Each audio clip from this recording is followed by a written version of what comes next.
para a nossa vida. O que eu peço é que você, após a leitura, não feche sua Bíblia. Eu preciso que você acompanhe comigo esta exposição. Paulo, dos 27 livros do Novo Testamento, ele escreveu 13. E esta é a última carta que ele escreveu. Ele escreveu a sua primeira carta, que foi carta aos Gálatas, logo depois da primeira viagem missionária. Depois, na sua segunda viagem missionária, quando ele estava em Corinto, ele escreveu as suas duas cartas à igreja de Tessalônica. Depois da sua terceira viagem missionária, quando ele estava em Éfeso, ele escreveu as suas duas cartas aos Coríntios. Quando ele estava retornando de Éfeso rumo a Jerusalém, com o propósito de dali e a Roma, ele escreveu sua carta aos Romanos. Na sua primeira prisão em Roma, ele escreveu Efésios, Filipenses, Colossenses e Filemon. No interregno das duas prisões, da primeira para a segunda, ele escreveu o 1 Timóteo e Tito. Agora ele escreveu a última carta da sua segunda prisão em Roma, quando ele estava na masmorra mamertina, já no corredor da morte, aguardando o dia da sua execução. O texto que vamos ler são as últimas palavras proferidas por Paulo antes do seu martírio. São as últimas palavras proferidas por ele e registradas na Bíblia. Por esta causa, o texto que vamos ler se reveste de tão alta importância, porque são suas palavras de despedida. E ele, escrevendo a Timóteo, que estava em Éfeso, diz o seguinte: Timóteo, quanto a mim, eu já estou sendo oferecido por libação, e o tempo da minha partida é chegado. Combati o bom combate, completei a carreira, guardei a fé. Já agora a coroa da justiça está guardada, a qual o Senhor reto juiz me dará naquele dia, e não apenas a mim, mas a todos quantos amam a sua vida. Procura vir ter comigo depressa, porque Demas, tendo amado o presente século, me abandonou e foi para Tessalônica.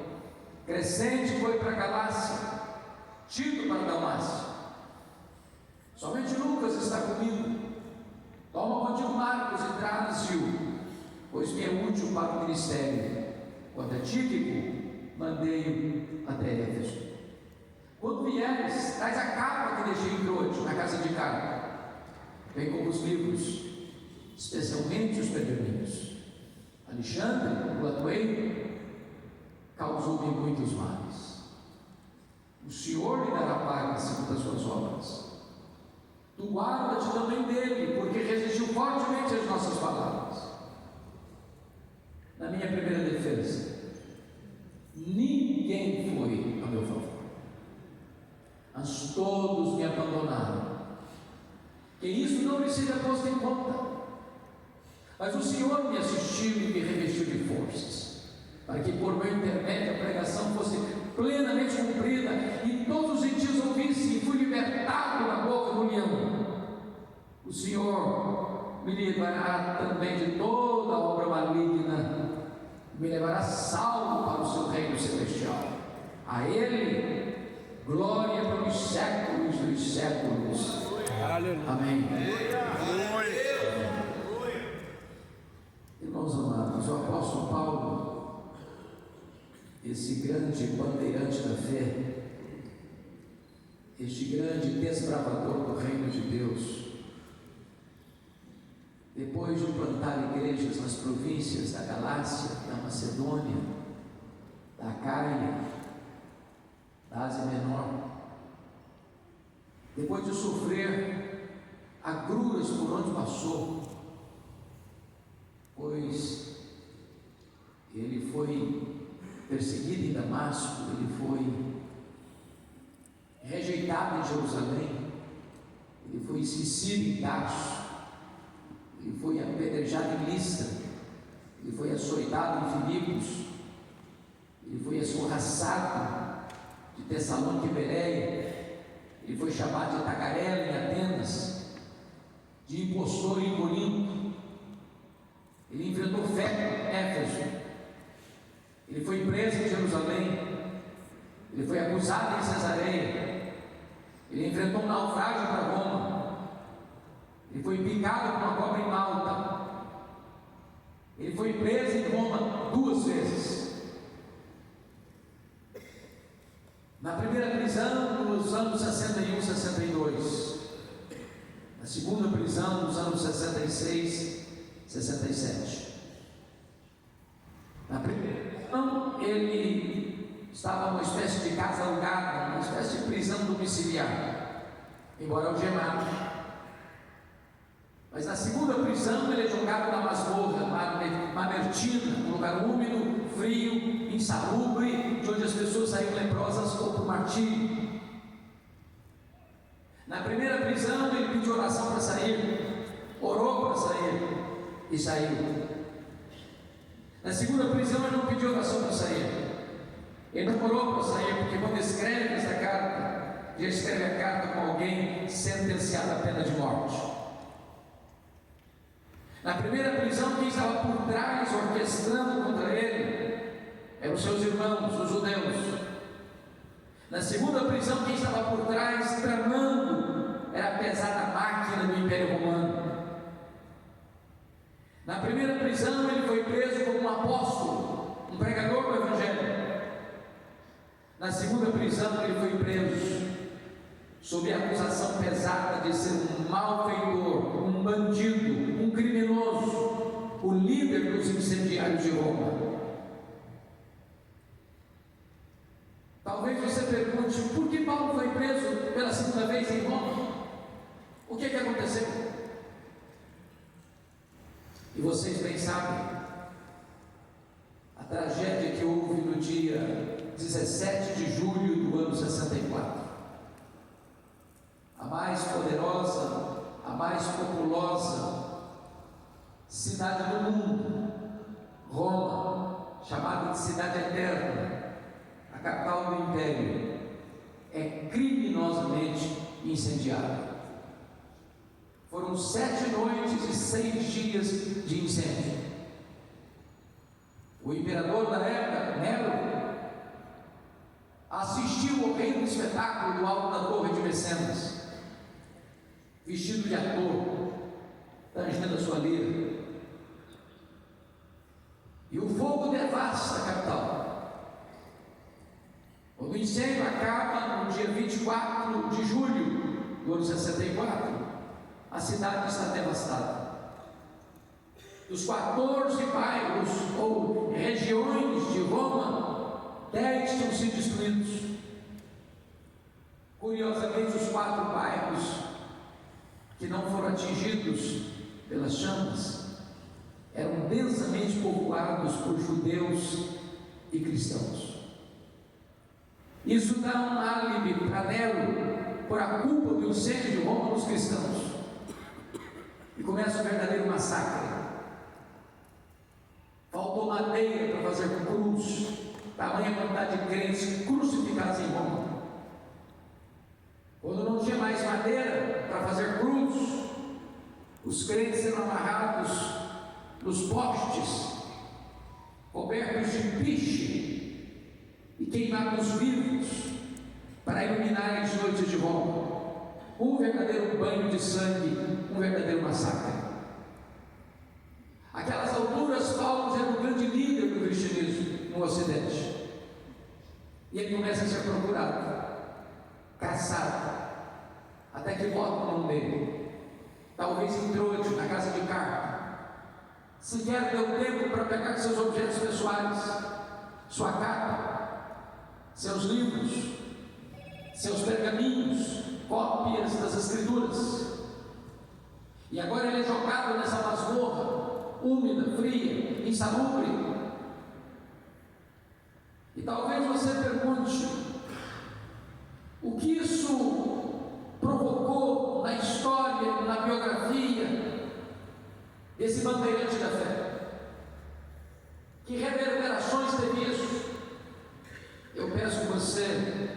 Veja comigo, por favor, capítulo 2, versículo 9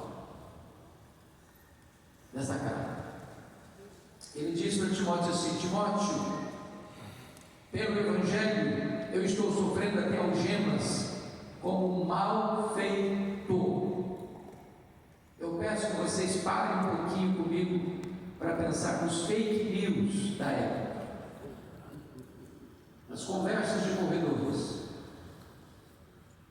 por todos os recantos do império, as pessoas conversando e dizendo assim umas para as outras: está sabendo da última? Como assim? É aquele grande apóstolo, aquele pregador famoso, está preso, é um bandido, é um criminoso, é um malfeitor, estava por trás do incêndio de Roma. Vocês já pensaram o que significa isso? Assassinato de reputação? Vocês já imaginaram o estrago que isso fez, maculando o nome de Paulo, destruindo a sua honra, manchando o seu caráter? E se a mesma coisa subir para alto de uma montanha, soltar de lá um saco de penas, não dá para recolher as outras mais. Paulo, no final da vida, já velho, cheio de cicatrizes, está sofrendo esse golpe na sua honra, está preso, acusado de um crime bárbaro. Talvez você pergunte: mas o que isso produziu nas pessoas? Confira comigo o capítulo 1, versículo 15. Ele diz assim: estais ciente, Timóteo, de que todos os da Ásia me abandonaram. Preste atenção, não alguns, não a maioria, todos os da Ásia me abandonaram. A pergunta é: quem são esses da Ásia? E a resposta é: os frutos do seu ministério. Gente que ele ganhou para Cristo, direta ou indiretamente. Membros das igrejas plantadas na Ásia: Éfeso, Esmirna, Pérgamo, Tiatira, Sardes, Filadélfia, Laodiceia, Colossos e Hierápolis.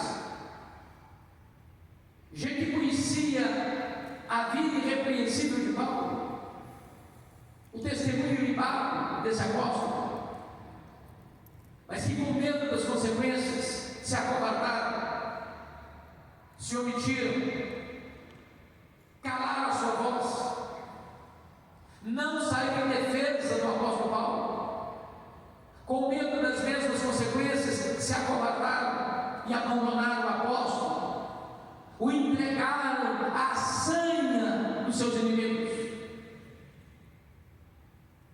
O que mais aconteceu? Confira comigo o capítulo 1, versículo 8.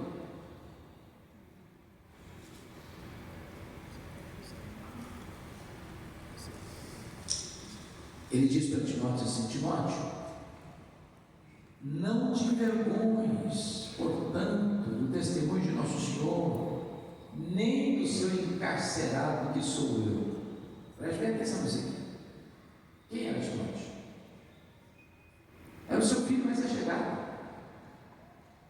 era o seu colaborador mais próximo. Até Timóteo está com vergonha de Paulo, até Timóteo está cheio de dedos, cheio de milímetros, pisando em ovos, com medo de se posicionar, acovardado.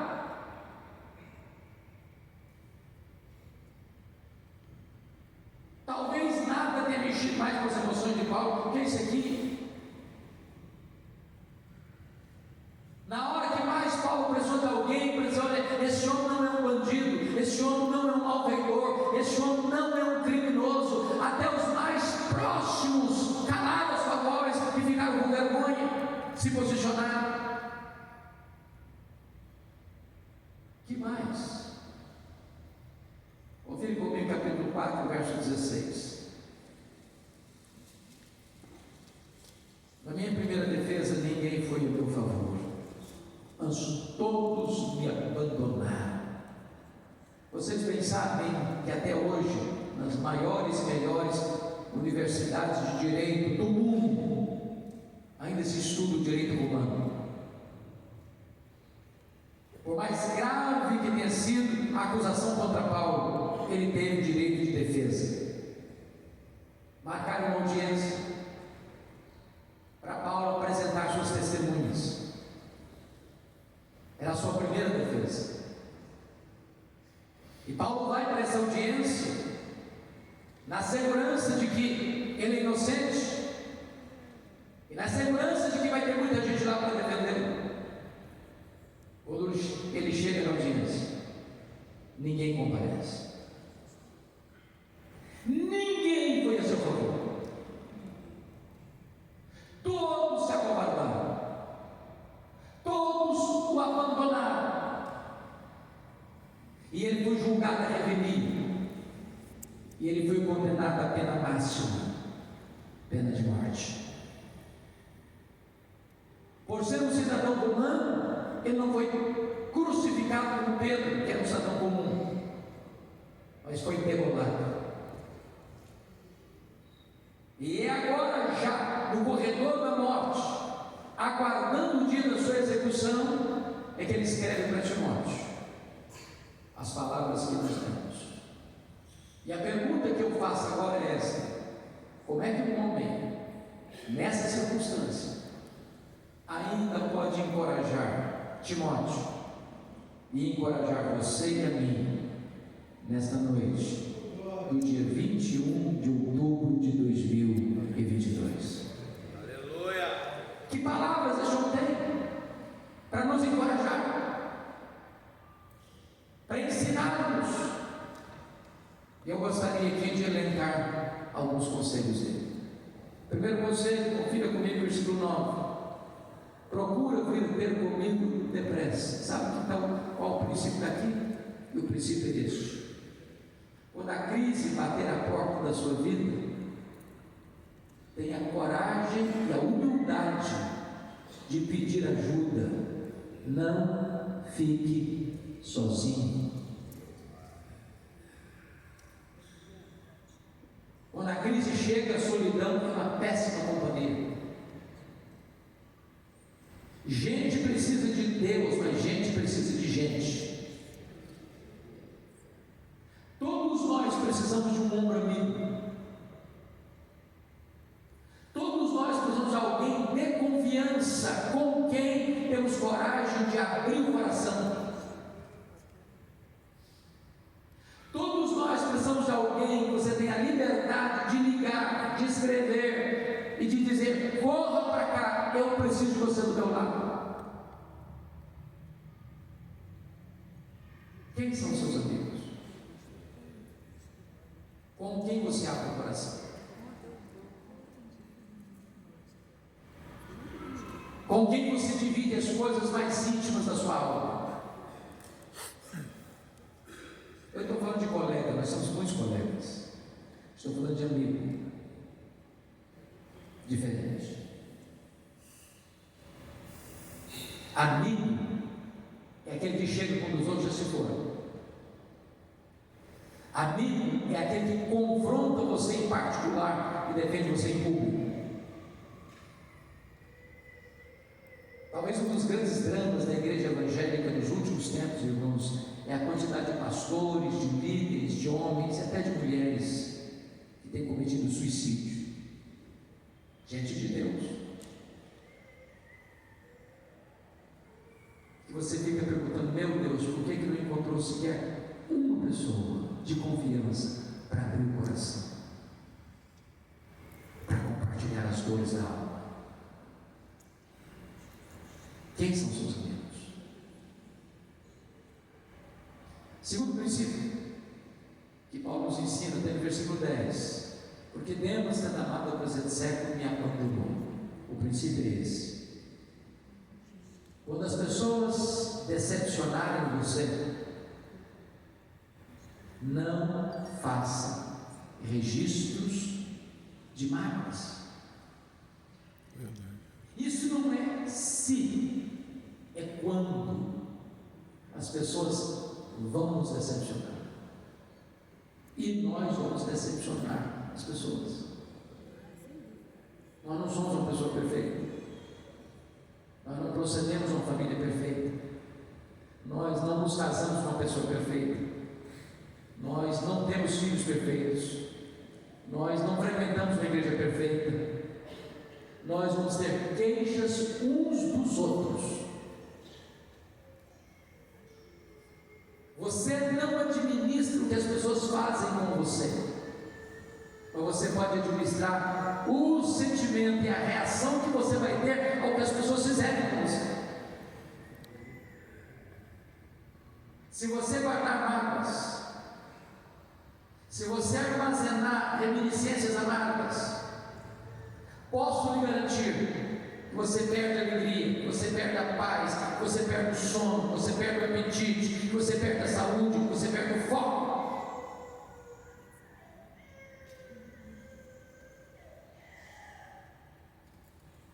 Viktor Frankl, pai da logoterapia, que ficou preso e sobreviveu a um campo de concentração nazista, diz que a única coisa que ninguém pode tirar da sua vida é o direito que você tem de fazer suas escolhas. As pessoas podem tirar a sua liberdade, seu direito de expressão, seu livre pensamento, o direito de você se expressar. As pessoas podem tirar seus bens, as pessoas podem tirar a sua vida, as pessoas podem tirar a sua família, mas ninguém pode tirar de você o direito que você tem de fazer as suas escolhas. Ela fala mal de você, você fala bem dela. Ela persegue você, você ora por ela. Ela amaldiçoa você, você bendiz a ela. Você tem a liberdade de não guardar mágoas. Não fazer registro de reminiscências amargas. Não é fácil ser abandonado. O abandono machuca e dói. Mas você pode reagir transcendentalmente, ainda que as pessoas frustrem você e machuquem você. Terceiro princípio, versículo 11.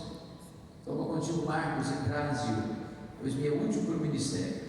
O princípio aqui é o seguinte: se você se lembrar que num dado momento da sua vida você machucou alguém, você feriu alguém, você foi cáustico com alguém, tenha coragem e humildade de pedir perdão e restaurar esse relacionamento.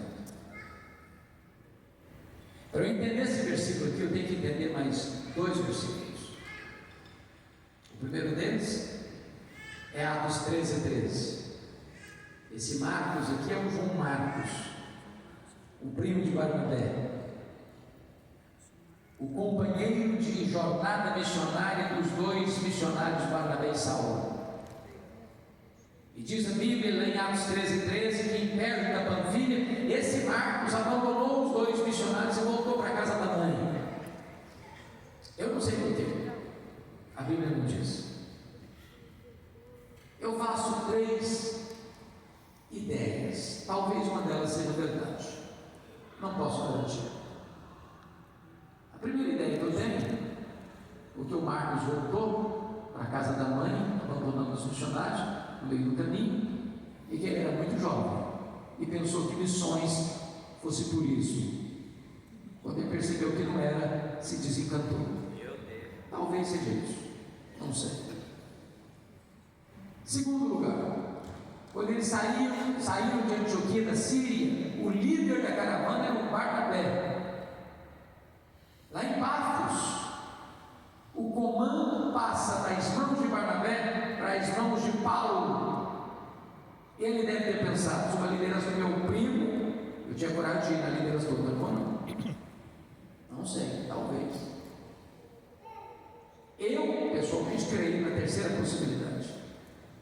Está escrito em Gálatas 4 que Paulo pregou o Evangelho pela primeira vez na Galácia, entenda-se, Galácia do Sul, Antioquia da Pisídia, Icônio, Derbe e Listra, por causa de uma enfermidade física. Que enfermidade física é essa? Talvez a mesma que o próprio Paulo menciona em 2 Coríntios 12:7, o espinho na carne, mensageiro de Satanás, para me esbofetear, a fim de que eu não me desobedecesse. Só notinha de rodapé. O espinho na carne de Paulo veio de quem? De Deus ou de Satanás?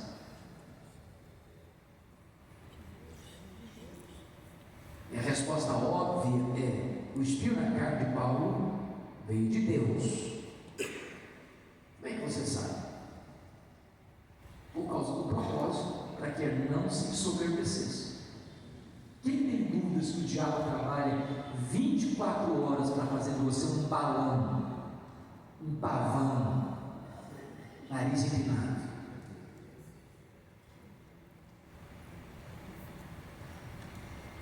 Mas se o espinho na carne veio de Deus, por que Satanás batia na cara de Paulo com esse espinho para lhe esbofetear? Isso é o papel do diabo. Quando a providência é carrancuda, e às vezes o diabo chega e diz: e aí, você não é crente? Você não é servo de Deus? Você não é um homem de Deus? Está passando por essa magrela. Se Deus gostasse de você mesmo, você não trabalha nessa não. Está querendo botar dúvida na sua mente. Está querendo dizer para você que crente não passa por luta. Jesus nunca prometeu que você não teria luta. Ele prometeu estar com você todos os dias até a consumação do século. Os estudiosos dizem que essa região onde o Marcos deixou os missionários, perto da Panfilha, é uma região alagadiça, pantanosa, com forte incidência de malária. Possivelmente Paulo pegou uma malária aqui, que dava uma dor de cabeça alucinante, afetando inclusive a visão. Os crentes da Galácia, se possível, teriam arrancado os próprios olhos para dar-los a Paulo. Não consta que Paulo saiu de Antioquia doente, mas consta que ele chegou na Galácia doente, portanto a doença ocorre no meio do caminho. Então Marcos deve pensar assim: estou muito novo para ficar doente, eu vou voltar para a casa da minha mãe. Mas o segundo texto que precisamos entender para entender isso aqui é que depois do Concílio de Jerusalém, às 15h36 e 41, Paulo chega para o Barnabé e diz: Barnabé, vamos voltar para visitar as igrejas que nós plantamos? Vamos encorajar aqueles irmãos? Vamos para a segunda viagem missionária? Barnabé diz: estou pronto, Paulo, vamos embora. Só um detalhe. Agora eu vou parafrasear. Ô Paulo, você está lembrado do meu primo? Uai, Barnabé, mas é claro que eu estou lembrado. Ô Paulo, eu estou querendo levar de novo a gente. Ele está tudo animado para ir. Paulo fechou a cara. O Barnabé é comigo, ele não vai não. Eu não acho justo levarmos aquele que nos abandonou desde perto da Panfilha. O texto está relatado de maneira sucinta e muito polida. Mas não foi bem isso que aconteceu. Eu acho que Barnabé disse: ô Paulo, ele melhorou, ele amadureceu. Comigo não vai não, Barnabé. Ô Paulo, você está sendo radical, vamos dar uma chance para o rapaz. Comigo não vai não, Barnabé. Ô Paulo, mas vai ser uma bênção para nós agora. Comigo não vai não, Barnabé. Ô Paulo, Barnabé não vai. Pronto. Diz o texto, tal desavença entre os dois filhos, Paulo e Barnabé, por causa desse Marcos, os dois não caminharam juntos mais.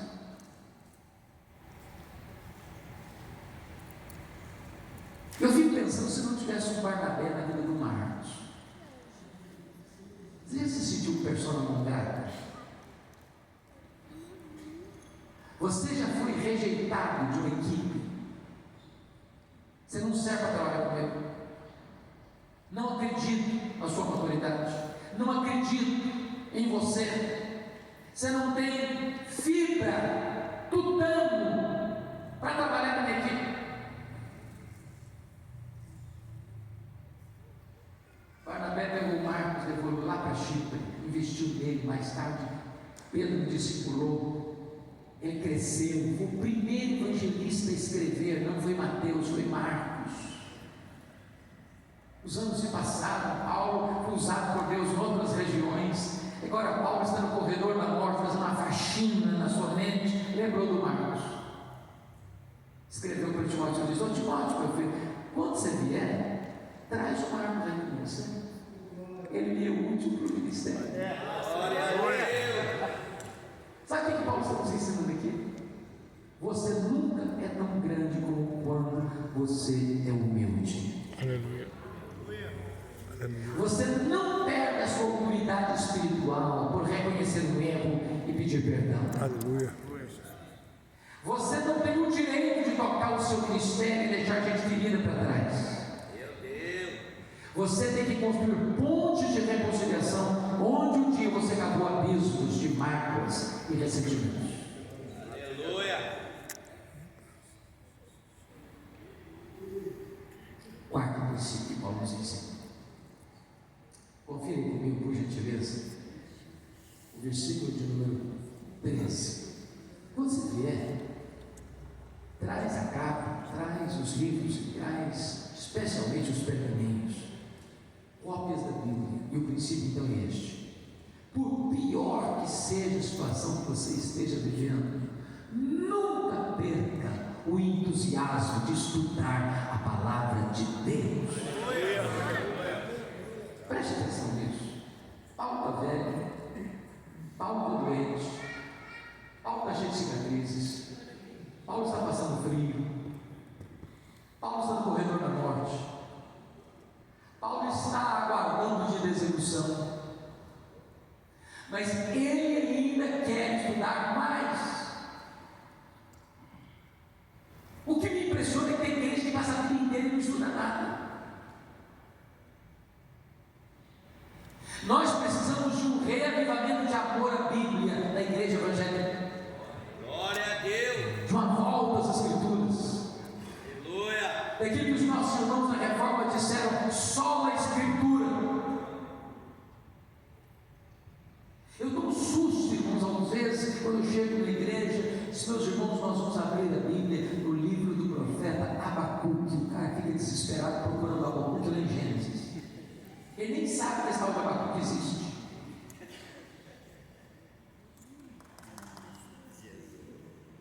Eu não tenho nenhum problema com a tecnologia e gosto dela e uso. Posso ser careta, me perdoe, pastor, de falar isso. O pastor Arivaldo tem uma brincadeira que eu acho legal. Ele disse: gente, Bíblia de papel é espada, Bíblia do celular é canivete. Sabe por quê? Quando você está no celular, daqui a pouco tem uma mensagem, você dá uma olhadinha, o olho não dá para a cabeça. Você dá uma olhadinha, dá uma desviada. Aí entra outra mensagem, você desvia de novo, dá uma checada lá. Você não decora a Bíblia com Bíblia no celular, não decora. Sabe como não decora? Não decora. Gente, nós estamos precisando memorizar a Bíblia, guardar a Bíblia na caixola. Tem hora que não dá para pegar a Bíblia para responder, não dá para ligar para o pastor, qual é aquela referência? Porque às vezes tem crente que liga para o cara 2 horas da manhã, para casa pastoral, ô pastor, não estou lembrado daquela referência, só para me lembrar, meu filho precisava de dormir.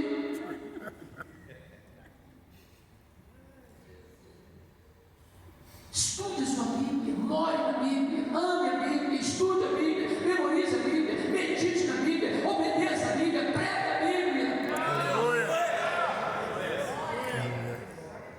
Tem muitas vozes ecoando. E se você não tiver compromisso com a Bíblia, você vai embarcar em muita canoa furada.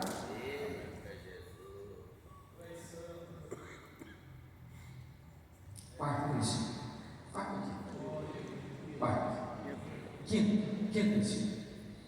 Dê uma olhadinha aí no versículo de número 14 e 15. Alexandre Latoeiro causou-me muitos males. O Senhor lhe dará paga segundo as suas obras. Tu guardas também dele, porque resistiu fortemente as nossas palavras. O princípio é esse: quando alguém deliberadamente fizer um mal contra você, tome a decisão de perdoar e entregue essa causa para Deus. Ô, gente, que as pessoas ficam com raiva da gente sem motivo, fica, sabia? Eu de vez em quando, pastor, às vezes eu estou com cada susto. Às vezes eu chego na igreja assim, o irmão ou a irmã me pega no braço, me leva para um canto assim, porque eu estou chateado com o senhor. Não, por quê? Não estou sabendo. O senhor está lembrado daquele dia? Eu falei, não estou. Aquele dia? Qual dia? Aquele dia que o senhor chegou. O senhor falou com fulano, com Beltrano, com ciclano. Eu estava pertinho, o senhor não falou nada comigo, o senhor passou perto. E se a pessoa me falasse para mim, eu nunca ia pedir desculpa para ela, eu não lembro. Hoje isso acontece só comigo. Agora é diferente quando alguém planeja, arquiteta, trama ou mal contra você, que apunhala você pelas costas, que puxa o seu tapete, que quer a sua ruína, que torce para você cair, que joga contra o patrimônio, que faz gol contra. O que você faz? Paga na mesma moeda? Se vinga? Crente não faz essas coisas, irmãos. Crente é tudo uma bênção. Ou faz? Talvez você fulano, eu não vou fazer não, mas o seu dia vai chegar. E quando o seu dia chegar, minha vitória vai ter sabor de mel. Ô irmãos, você está trabalhando, não sabia? Postura de um cristão é outra. Amém. É perdoar. Glória a Deus. Para Deus. Você e eu não sabemos lidar com isso. Não sabemos. Entregue para Deus. Deus sabe, gente. A mim me pertence a vingança, diz o Senhor. Você vence o mal com golpes de bondade, pagando o mal com o bem. Aleluia.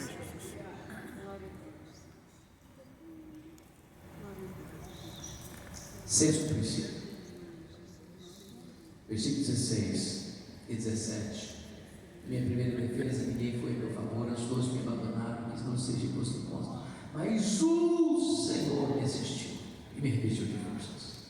O princípio é esse: ainda que você chegue num ponto extremo de ser abandonado pelos maiores amigos e pelos mais próximos amigos, o Senhor nunca vai desamparar você.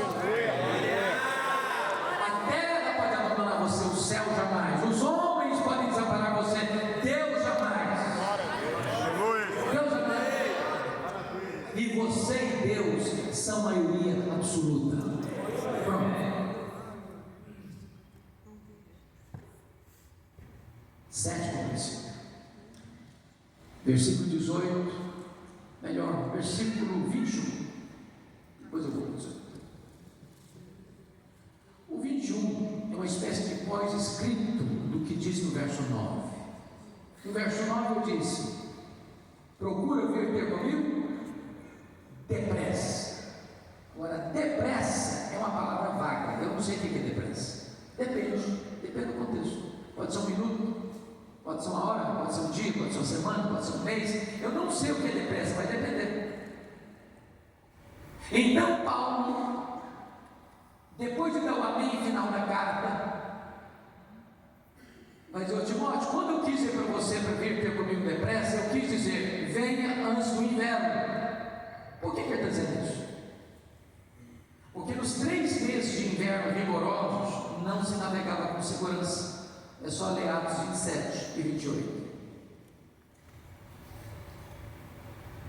Se Timóteo esperasse o inverno passar, e nós o inverno está chegando, por isso que eles trazem a minha capa. Se ele esperasse os 3 meses de inverno passar, já ele, Paulo, teria sido levado para a execução. Quer dizer para Timóteo que, meu filho, se você esperar os 3 meses de inverno passar para vir, não adianta vir não, eu já teria sido executado. Aí é tarde demais. Então o princípio é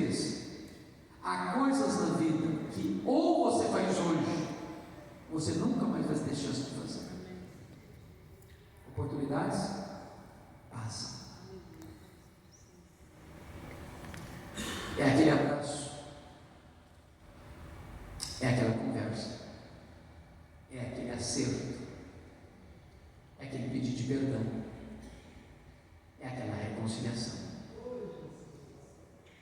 é aquela ajuda financeira.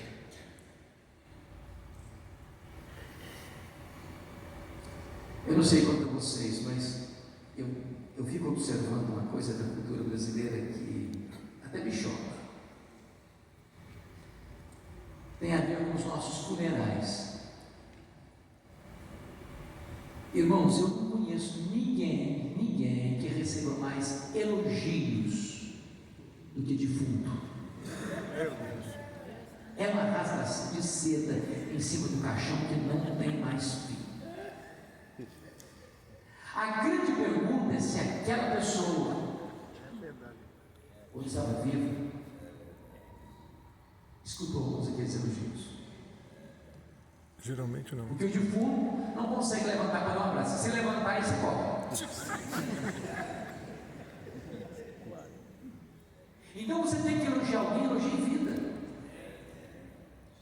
Tem igrejas que só está juntos, não, pessoal, você pode elogiar um perigo, porque isso é uma pessoa ficar vaidosa. O que a Bíblia proíbe não é elogio, não. O que a Bíblia proíbe é hipocrisia. Isso aí.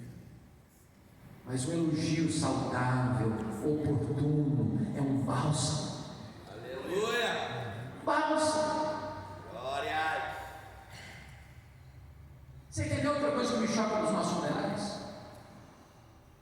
É que defunto recebe mais flores do que pessoas vivas.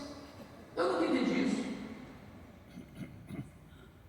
Eu fui no funeral certa feita e contei 86 coroas de flores. Contrataram um carrinho pequeno para levar o defunto e um caminhão para levar as flores. E eu fiquei do lado olhando. Meu Deus, coitado do defunto. Não consegue tirar um botão de rosa mais. Para que não vai falar para ele? Mas sabe por que o defunto recebe mais flores do que os vivos? É porque a voz do remorso é mais forte que a voz da gratidão. Você tem que mandar flor para alguém, manda em vida. Me falaram, viu? Me contaram isso. Os homens aqui de Caraí, Niterói, Rio de Janeiro, são muito românticos. Me falaram isso. Que não passa em branco jamais o aniversário da esposa, aniversário de casamento. As esposas nunca ficam sem receber um buquê de flores. Mais bonito. Me contaram isso também. Mas vai que tem alguns desatentos, desavisados aí que não faz isso, né? Então, se você, querida irmã, é uma dessas, me permita dizer isso. Se você for na frente, ir na frente quer dizer morrer primeiro. Você que nunca recebeu um buquê vai ganhar uma coroa. E ele nem vai pedir desconto da floricultura, não. Vai ser a mais cara.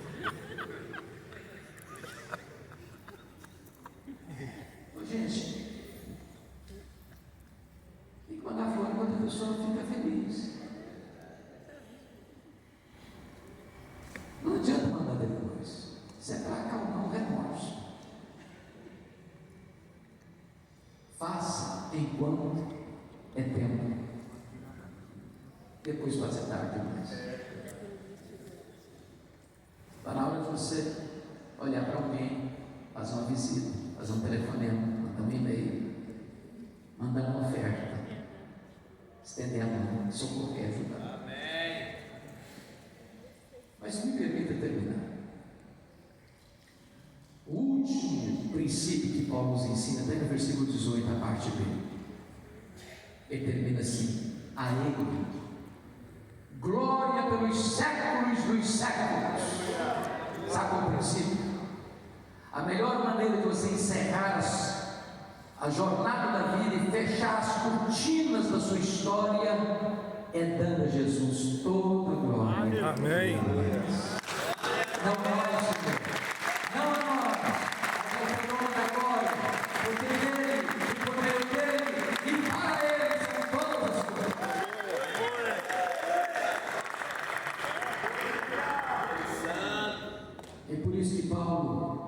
no corredor da morte, pode fazer um balanço da vida e olhar para os lenços do retrovisor, para o passado e dizer: combati o bom combate, completei a carreira, guardei a fé.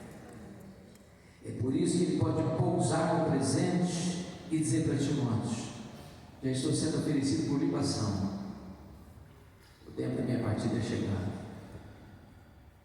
É por isso que ele pode olhar para o futuro e já agora a cura da justiça que está guardada, a qual o Senhor reto juízo dará naquele dia, e não apenas a mim, mas a todos quantos amam a sua vida. Questione que disse para mim: viver em Cristo, morrer em lucro. Questione que disse: sede meus imitadores como eu sou de Cristo.